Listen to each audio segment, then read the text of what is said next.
Now let us learn the conversion from smaller to greater unit. Now before understanding the conversion from smaller to greater unit, we should aware of two different concepts. That is, one, the concept of dividing any number by 1 with some zeros. That is either tens, hundreds, thousands, 10,000 or so on.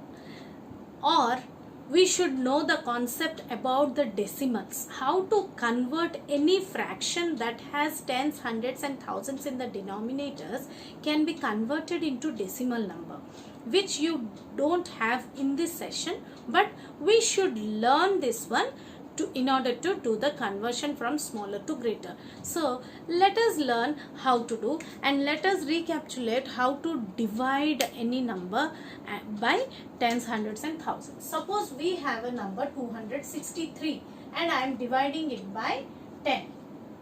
So this I can write even in the form of fraction also, because in the previous chapter we have learned, okay, 263 upon 10 means it is ultimately equal to 263 divided by 10.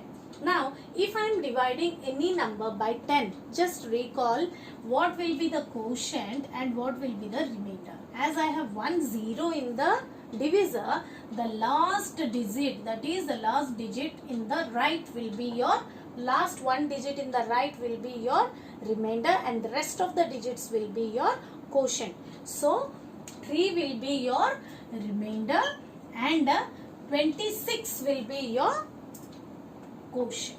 Your quotient will be 26. Understood?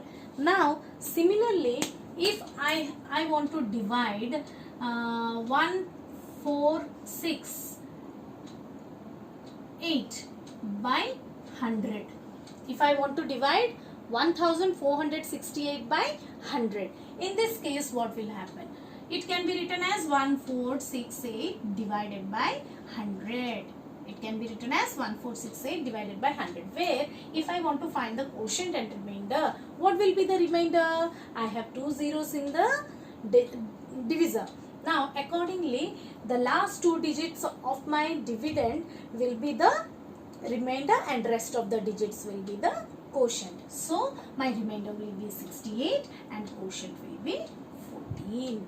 Isn't it? So I think you very well understood, or you have recalled what we have learnt in division chapter regarding the division of any number by tens, hundreds and thousands, where how to find the quotient and remainder. Now let us come to the concept of decimals. How the same can be written in the form of decimals.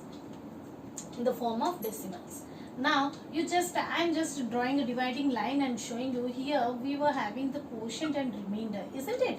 The quotient here was 26 and remainder was 3, and for this case the quotient was 14 and the remainder was 68. Now let us compare it, how we can convert any fractions that have denominator tens, hundreds or thousands can be converted into decimals. You see, it's also very easy. Whenever you convert into decimals, first check the denominator. In denominator we have how many zeros? In the denominator we have how many zeros? I have 1 0 over here. This means you just count starting from right moving towards left. Okay, you count 1 digit and then place a point. Count 1 digit and place a point before it. Suppose you write the number 263. I have only 1 0 in the denominator, means from starting from right moving towards left, I will count 1 digit and before 1 digit I will place a point. So the decimal number to this fraction is 26.3.